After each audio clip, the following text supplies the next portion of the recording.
মানে আর কি দেখতে হবে এই জীবনে, এখন শুধু সেটাই ভাবছি।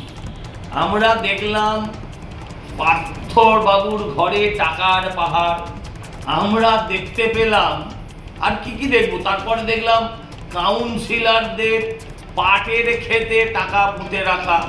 আজকে দেখলাম তৃণমূলের ছাত্র নেতারা, যদিও তাদের বেশিরভাগের বয়স 60-এর বেশি, তারা ইউনিয়ন রুমে আলমারির ভেতর লাখ লাখ টাকা, এবং সেই টাকাও উইয়ে খেয়েছে। ভাবতে পারেন কত টাকা থাকলে পরে টাকা উইতে খায়।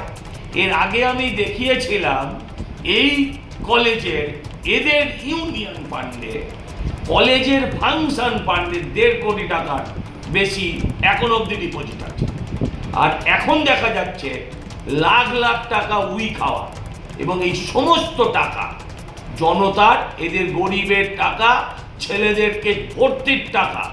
যেখানে যেমন চাকরি দুর্নীতি দেখেছেন, টাকা নিয়ে চাকরি হয়েছে, ঠিক সেরকমভাবে এই সমস্ত কলেজগুলোতে লাখ লাখ টাকার বিনিময়ে, লাখ টাকা কম বললাম, কোটি টাকার বিনিময়ে এই সমস্ত কলেজগুলোতে এরা ভর্তি বিক্রি করেছে।